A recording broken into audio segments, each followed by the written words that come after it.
সামুদ জাতি আল্লাহকে সরাসরি চ্যালেঞ্জ করেছিল। তারা বলেছিল, তোমার শক্তি যদি সত্যিই হয় তবে এই পাথর ভেঙে আমাদের জন্য একটা জীবন্ত উট বের করে দেখাও। আর তখনই ঘটে গেল ইতিহাসের সবচেয়ে ভয়ঙ্কর অলৌকিক ঘটনা। এক টুকরো পাহাড় নিজে নিজে ফেটে গেল, আর তার ভেতর থেকে বের হয়ে এলো বিশাল শরীরের এক আল্লাহর নিদর্শন, আল্লাহর পাঠানো অলৌকিক উটনি। সবাই দেখল, কিন্তু তবুও তারা তা অমান্য করল, আর অমান্যের সেই দুঃসাহসী ডেকে আনলো তাদের চরম পরিণতি। তাহলে কিভাবে এক অলৌকিক উটনি তাদের ধ্বংসের কারণ হয়ে উঠেছিল? চলুন সামুদ জাতির সেই ভয়ঙ্কর ইতিহাসে প্রবেশ করি। আদ জাতি ধ্বংস হওয়ার বহু বছর পরের কথা। আরবের উত্তর পশ্চিমে হিজর নামক স্থানে গড়ে উঠেছিল এক নতুন সভ্যতা। এদের নাম সামুদ জাতি। আল্লাহ রব্বুল আলামিন এই জাতিকেও দিয়েছিলেন অকল্পনীয় শারীরিক শক্তি। তারা এতটাই শক্তিশালী ছিল যে সমতল ভূমিতে ইট পাথর দিয়ে বাড়ি বানিয়ে তাদের মন ভরত না। তারা বিশাল বিশাল পাহাড়ের গায়ে হাতুড়ি চালাতো, আর পাহাড়ের পেট কেটে তার ভেতরেই তৈরি করত রাজপ্রাসাদ। তাদের স্থাপত্যবিদ্যা দেখলে মনে হতো পাথরগুলো তাদের হাতে মোমের মতো নরম হয়ে যেত। পাহাড়ের নিরাপদ দুর্গ, চারপাশে ফলের বাগান, মিষ্টি পানির ঝর্ণা, দুনিয়ার এমন কোনো সুখ নেই যা তাদের ছিল না। তারা ভাবত, আমরা অমর, এই পাহাড়ের ভেতরে আমাদের কে মারবে, কোন ঝড় আমাদের স্পর্শ করবে? এই অহংকার তাদের অন্ধ করে দিল। তারা ভুলে গেল এক আল্লাহকে। শয়তানের ধোকায় পড়ে তারা নিজেদের হাতে পাথর দিয়ে মূর্তি বানাতে শুরু করলো, আর সেই মূর্তির পায়েই লুটিয়ে পড়ল। যে আল্লাহ তাদের এত শক্তি দিলেন তাকে ভুলে তারা শুরু করলো চরম অন্যাচার। সমাজে শুরু হলো পাপের রাজত্ব। কিন্তু আল্লাহ পরম দয়ালু। তিনি তাদের সতর্ক করার জন্য তাদেরই মধ্য থেকে একজনকে নবী হিসাবে পাঠালেন। তিনি ছিলেন অত্যন্ত সম্মানিত এবং জ্ঞানী মানুষ, হযরত সালেহ আলাইহিস সালাম। তিনি তাদের খুব দরদ দিয়ে ডাকলেন। তিনি বললেন, হে আমার জাতি, তোমরা কার ইবাদত করছো? এই নিষ্প্রাণ পাথর কি তোমাদের খাওয়াতে পারে? না, বরং আল্লাহ তোমাদের মাটি থেকে সৃষ্টি করেছেন।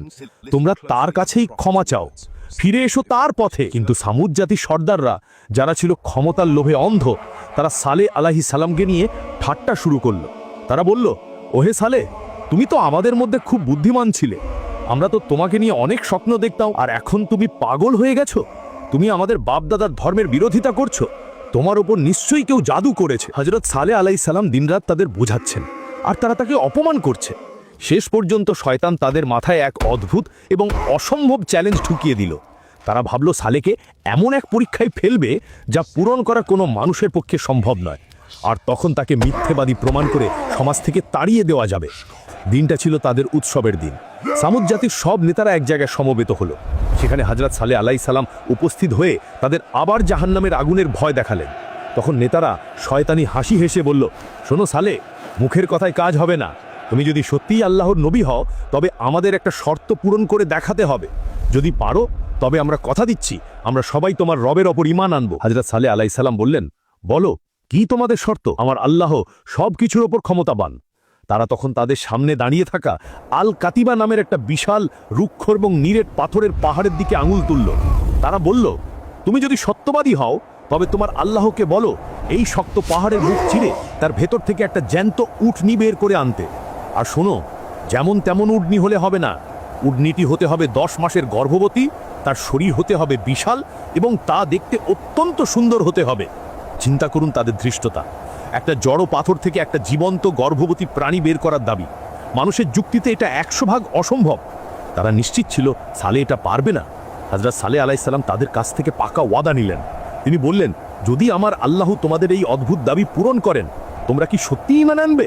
তারা সবাই সমস্বরে চিৎকার করে বলল, হ্যাঁ, আমরা শপথ করছি, আমরা অবশ্যই ঈমান আনব। এরপর এক থমথমে পরিবেশ। হযরত সালেহ আলাইহিস সালাম ওযু করলেন, নামাজে দাঁড়ালেন। তার দু চোখ বেয়ে পানি পড়তে লাগলো। তিনি আকাশের দিকে হাত তুলে তার রবের দরবারে ফরিয়াদ জানালেন, হে আল্লাহ, এরা তোমার কুদরত দেখতে চায়।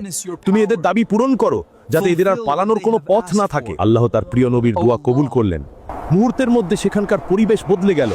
হাজার হাজার মানুষ তাকিয়ে আছে সেই পাহাড়ের দিকে। হঠাৎ এক প্রচণ্ড কম্পন শুরু হলো। মাটির নিচ থেকে গুড়গুড় শব্দ ভেসে আসতে লাগলো, যেন পাহাড়ের ভেতরে কেউ নড়াচড়া করছে। পাথরের গায়ে ফাটল ধরতে শুরু করলো। মানুষের চোখের পলক পড়ছে না। ভয় আর বিস্ময়ে তারা একে অপরের হাত খামচে ধরল। হঠাৎ সবার চোখের সামনে সেই বিশাল শক্ত পাথরটি মাঝখান থেকে ফেটে গেল, যেভাবে মাটি ফুঁড়ে উদ্ভিদ বের হয়।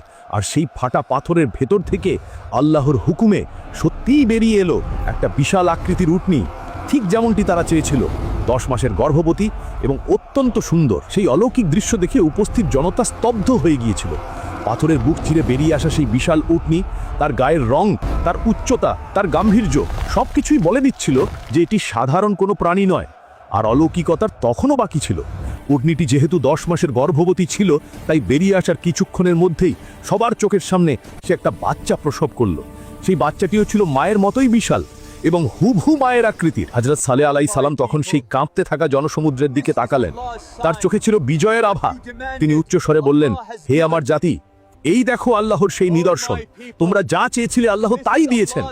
এখন তোমরা তোমাদের ওয়াদা রক্ষা করো, আল্লাহর প্রতি ঈমান আনো। কিছু মানুষ, বিশেষ করে যারা দুর্বল এবং সত্য সন্ধি ছিল, তারা সেই দৃশ্য দেখে আর দ্বিমত করল না। তারা সাথে সাথে ঈমান আনল। তারা বলল, আমরা সাক্ষ্য দিচ্ছি আল্লাহ ছাড়া কোনো মাবুদ নেই এবং সালেহ আল্লাহর সত্য নবী। কিন্তু ওই যে সমাজের নেতারা, যাদের অন্তরে ছিল অহংকার আর হিংসা, তারা স্পষ্ট মোজেজা দেখার পরেও শয়তানের ধোঁকা থেকে বেরোতে পারল না। তারা নিজেদের মধ্যে ফিসফিস করতে লাগলো। তারা বলল, এটা নিশ্চয়ই কোনো জাদু। সালেহ আমাদের চোখের ওপর জাদু করেছে। পাথর থেকে উট বেরোয়া কি সম্ভব? এটা চোখের ধাঁধা ছাড়া আর কিছুই না। ভাবুন একবার, সত্য তাদের সামনে সূর্যের মতো স্পষ্ট, তবুও তারা তা মানতে নারাজ। হযরত সালেহ আলাইহিস সালাম তাদের মনের অবস্থা বুঝতে পারলেন। তিনি তাদের কঠোরভাবে সতর্ক করে দিলেন। তিনি বললেন, শোনো, আল্লাহ তোমাদের জন্য এই উটনিকে পরীক্ষা হিসাবে পাঠিয়েছেন। সাবধান, খবরদার, কেউ এর গায়ে একটা টোকাও দেবে না, কেউ একে কোনো কষ্ট দেবে না। যদি তোমরা এর কোনো ক্ষতি করার চেষ্টা করো, তবে মনে রেখো, আকাশ থেকে এমন আযাব নেমে আসবে যা থেকে তোমরা কেউ বাঁচতে পারবে না। এরপর আল্লাহ রাব্বুল আলামিন তাদের জন্য একটা বিশেষ নিয়ম ঠিক করে দিলেন। সেই এলাকায় পানি খাবার জন্য একটাই কূপ বা ঝর্ণা ছিল। আল্লাহ সালেহ আলাইহিস সালামের মাধ্যমে জানিয়ে দিলেন, পানির ভাগ হবে পর্যায়ক্রমে। একদিন এই বিশাল উটনি পানি পান করবে, আর সেই দিন তোমরা বা তোমাদের কোনো পশু পানি নিতে পারবে না। আর পরের দিন তোমরা সবাই পানি নেবে, সেই দিন উটনি পানি খাবে না। কি অদ্ভুত পরীক্ষা! যেদিন উটনি পানি খেত, সে একাই পুরো ঝর্ণার পানি শেষ করে ফেলত। একটা ফোঁটা পানিও বাকি থাকতো না। সামুদ জাতির লোকেরা অবাক হয়ে তাকিয়ে দেখত। কিন্তু আল্লাহর রহমত দেখুন, বিনিময় সেই উটনি তাদের কি দিত।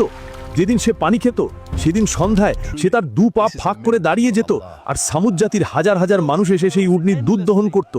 তাফসিরের কিতাবে এসেছে, সেই উটনি এতটাই বরকতময় ছিল যে তার ওলান থেকে এত দুধ বের হতো যে পুরো শহরের সব মানুষ খেয়ে পাত্র ভরে জমা করে রাখত, তবুও দুধ শেষ হতো না। এইভাবেই দিন কাটতে লাগলো। উটনিটি আল্লাহর নিদর্শন হয়ে সেই জনপদে চড়ে বেড়াতো। সে যখন কোনো সরু রাস্তা দিয়ে যেত, মানুষ ভয়ে রাস্তা ছেড়ে দিত। সে যখন কোনো পাহাড়ের পাশ দিয়ে হাঁটতো, অন্য গবাদি পশুরা ভয়ে পালিয়ে যেত। এই দৃশ্য সামুদ জাতির অহংকারী নেতাদের সহ্য হলো না। তাদের মনে হলো এই উটনি তাদের পরাজয়ের প্রতীক। যতদিন এই উটনি বেঁচে থাকবে, ততদিন তাদের মাথা নত করে থাকতে হবে, ততদিন তাদের সালেহের কথা মেনে চলতে হবে। তাদের অন্তরে হিংসার আগুন জ্বলে উঠল। তারা গোপনে মিটিং করল। শয়তান তাদের কুমন্ত্রণা দিল, তোমরা কি সারা জীবন এই উটের গোলামি করবে? একদিন পানি খাবে আর একদিন পিপাসায় থাকবে। চলো একে দুনিয়া থেকে সরিয়ে দিই, উটও থাকবে না আর সালের জারিজুরিও শেষ হয়ে যাবে। শহরের এক প্রান্তে বাস করত 2 অত্যন্ত খারাপ নারী। একজনের নাম ছিল সাদুক, আরেকজনের নাম উনাইজা। তারা ছিল ধনী এবং সুন্দরী, কিন্তু ইসলামের ঘোর শত্রু। তারা ঘোষণা দিল, যে পুরুষ এই উটনিকে হত্যা করতে পারবে, আমরা আমাদের নিজেদের এবং আমাদের সব সম্পদ তাকে দিয়ে দেব। এই লোভে পড়ে এবং নেতাদের উস্কানিতে শহরের 9 জন কুখ্যাত তন্ত্রী একজোট হলো। কোরআনে এদের কথা উল্লেখ করে আল্লাহ বলেছেন, সেই শহরে ছিল 9 জন ব্যক্তি, যারা পৃথিবীতে ফাসাদ বা দাঙ্গা হাঙ্গামা সৃষ্টি করত এবং কোনো ভালো কাজ করত না। এই 9 জনের নেতা ছিল কুদার বিন সালিফ। সে ছিল লাল গায়ের রঙের, নীল চোখের এবং অত্যন্ত নিষ্ঠুর প্রকৃতির এক লোক। তাকে বলা হয় ইতিহাসের অন্যতম হতভাগ্য ব্যক্তি। তারা গভীর রাতে এক গোপন গুহায় বসে পরিকল্পনা করলো।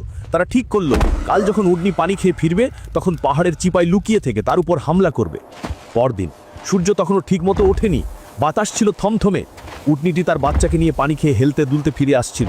সে জানতো না যে মানুষের উপকারের জন্য সে দুধ দেয়, সেই মানুষই আজ হাতে তলোয়ার নিয়ে তার রক্ত ঝরানোর জন্য অপেক্ষা করছে। রাস্তার এক বাঁকে, যেখানে পাহাড়ের আড়াল ছিল, সেখানে লুকিয়ে ছিল সেই 9 জন ঘাতক। যেই উটনিটি তাদের কাছাকাছি এলো, হঠাৎ একজন তার দিকে তীর ছুড়ল। তীরটি উটনির পায়ে বিঁধল। যন্ত্রণায় উটনিটি চিৎকার করে উঠল। সে পালানোর চেষ্টা করলো, কিন্তু তখনই সেই দলের সর্দার নিষ্ঠুর কুদার বিন সালিফ তলোয়ার নিয়ে লাফিয়ে পড়ল। সে উটনির পেছনের পায়ের রগ বা পেশি তলোয়ারের এক কোপে কেটে ফেলল। বিশাল শরীরে সেই উটনিটি ধড়াস করে মাটিতে পড়ে গেল। তার আর্তনাদে আকাশ বাতাস কেঁপে উঠল। এরপর বাকি সন্ত্রাসীরা পঙ্গপালের মতো তার উপর ঝাঁপিয়ে পড়ল। একের পর এক তলোয়ারের আঘাতে আল্লাহর সেই পবিত্র নিদর্শন, সেই মাসুম প্রাণীটিকে তারা নির্মমভাবে জবাই করে ফেলল। রক্তে ভেসে গেল সেই পাহাড়ের মাটি। আর সেই দৃশ্য দেখে উটনির ছোট বাচ্চাটি ভয়ে চিৎকার করতে করতে পাহাড়ের উপর উঠে গেল। তাফসির কারকগণ বলেন, বাচ্চাটি পাহাড়ের চূড়ায় উঠে আকাশের দিকে মুখ করে 3 বার চিৎকার করেছিল, যেন সে তার রবের কাছে নালিশ জানাচ্ছিল, হে আল্লাহ, ওরা আমার মাকে মেরে ফেলেছে। এই জঘন্য কাজটি করার পর তাদের ভয় পাওয়ার কথা ছিল, কিন্তু না, তাদের স্পর্ধা দেখুন। তারা উটনির মাংস কেটে ভাগ করে নিল। তারপর হাসতে হাসতে হযরত সালেহ আলাইহিস সালামের কাছে এলো। তাদের হাতে তখন রক্তের দাগ। তারা সালেহ আলাইহিস সালামকে ব্যঙ্গ করে বলল, ওহে সালেহ, তুমি তো বলেছিলে এই উটকে মারলে আযাব আসবে। এই দেখো, আমরা একে মেরে ফেলেছি। কই তোমার আযাব? কই তোমার সেই ওয়াদা? তুমি যদি সত্য নবী হও তবে নিয়ে আসো সেই ধ্বংস। আমরা এখানে দাঁড়িয়ে আছি। হযরত সালেহ আলাইহিস সালাম যখন সেই মৃত উটনির ছিন্ন ভিন্ন দেহ দেখলেন, তার বুক ফেটে কান্না এলো। তিনি বুঝতে পারলেন এরা তাদের নিজেদের ধ্বংসের পরোয়ানায় সই করে দিয়েছে। তিনি তাদের দিকে তাকিয়ে অত্যন্ত ভারী কণ্ঠে শেষবারের মতো একটি সতর্ক বার্তা দিলেন। তিনি বললেন, তোমরা আল্লাহর সীমা লঙ্ঘন করেছ। ঠিক আছে, তোমরা যখন আযাব চেয়ে নিয়েছো, তবে শুনে রাখো, তোমাদের হাতে আর মাত্র 3 দিন সময় আছে। নিজেদের ঘরে ভোগবিলাস করে নাও। 3 দিন পর আল্লাহর ওয়াদা সত্য হয়ে তোমাদের সামনে হাজির হবে, আর আল্লাহর ওয়াদা কখনো মিথ্যা হয় না। হযরত সালেহ আলাইহিস সালামের সেই 3 দিনের আলটিমেটাম শোনার পর সামুদ জাতির নেতারা অট্টহাসিতে ফেটে পড়ল। তারা বলল, 3 দিন? বাহ, আমরা তো আজকেই তোমাকে শেষ করে দেব। তারা পরিকল্পনা করল আজ রাতেই তারা সালেহ আলাইহিস সালাম এবং তার পরিবারকে হত্যা করবে। কিন্তু তারা জানতো না, আল্লাহ যখন কাউকে রক্ষা করেন, পৃথিবীর কোনো শক্তি তাকে স্পর্শ করতে পারে না। তারা যখন নবীর ঘরের দিকে এগোচ্ছিল, আসমান থেকে ফেরেশতারা পাথর বর্ষণ করে সেই ষড়যন্ত্রকারীদের সেখানেই ধ্বংস করে দিল। এটা ছিল মূল আযাবের পূর্ব লক্ষণ। তারপর শুরু হলো সেই ভয়ঙ্কর কাউন্টডাউন। প্রথম দিন বৃহস্পতিবার ভোর হলো। সামুদ জাতির লোকেরা ঘুম থেকে উঠে একে অপরের দিকে তাকালো এবং আতকে উঠল। তাফসিরের কিতাবে এসেছে, তাদের সবার চেহারা হঠাৎ হলুদ হয়ে গেছে। মনে হচ্ছে তাদের শরীর থেকে সব রক্তই শুষে নেওয়া হয়েছে। ভয়ের এক হিমশীতল স্রোত তাদের শীত দ্বারা দিয়ে বয়ে গেল।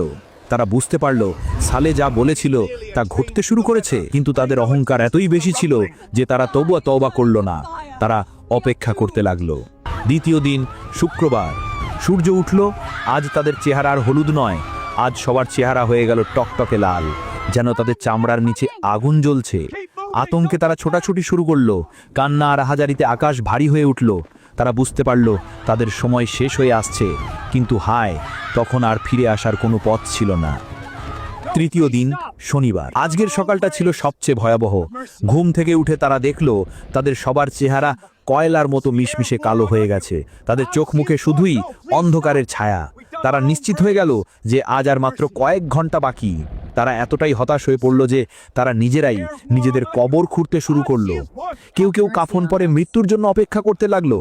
পুরো শহরে নেমে এলো এক ভুতুড়ে নিস্তব্ধতা।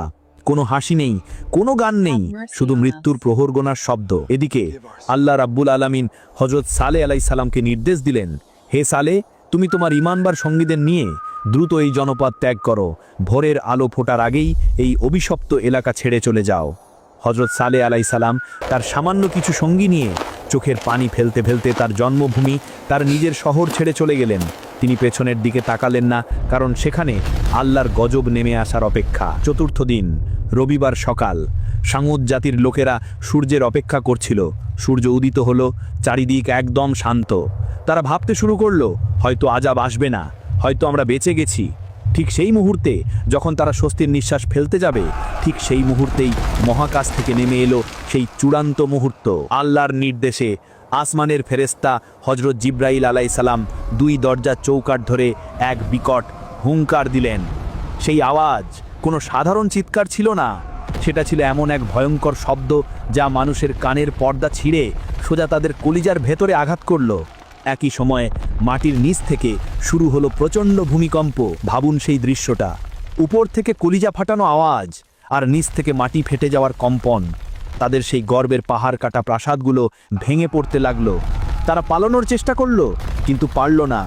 সেই আওয়াজের তীব্রতায় তাদের সবার হৃৎপিণ্ড বুকের ভেতরেই বিস্ফোরিত হয়ে গেল। কারো মুখ দিয়ে একটা শব্দও বের হলো না। তারা যে যেখানে ছিল, কেউ বসে, কেউ দাঁড়িয়ে, কেউ শুয়ে, ঠিক সেই অবস্থায় তাদের মৃত্যু হলো। তাদের হাঁটু গেড়ে উপুর হয়ে পড়ে থাকা দৃশ্য দেখে মনে হচ্ছিল যেন তারা কোনোদিন এই পৃথিবীতে বেঁচে ছিল না।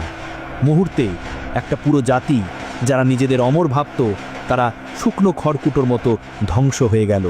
আজ সৌদি আরবের মাদায়েন সালে এলাকায় গেলে এখনও সেই পাহাড় কাটা ঘরবাড়িগুলো দাঁড়িয়ে আছে, কিন্তু ভেতরে কেউ নেই। বাতাস সেখানে হু হু করে কাঁদে। আল্লাহ এই নিদর্শন রেখে দিয়েছেন কিয়ামত পর্যন্ত আসা মানুষের জন্য। এই ঘটনা আমাদের শেখায়, শক্তি, টাকা বা ক্ষমতা থাকলেও আল্লাহর ধরা থেকে বাঁচা যায় না। সামুদ জাতি উটনীকে হত্যা করে ভেবেছিল তারা জিতে গেছে, কিন্তু আল্লাহর এক আওয়াজেই তারা ইতিহাসের আস্তকুড়ে নিক্ষিপ্ত হয়েছে। তাই আসুন আমরা আমাদের গুনহার জন্য আল্লাহর কাছে তওবা করি, আল্লাহর দেওয়া সীমার ভেতরে থাকি, কারণ মৃত্যু কখন কোন দিক থেকে আসবে তা কেউ জানে না। আল্লাহ আমাদের সবাইকে সামুদ জাতির মতো পরিণতি থেকে রক্ষা করুন।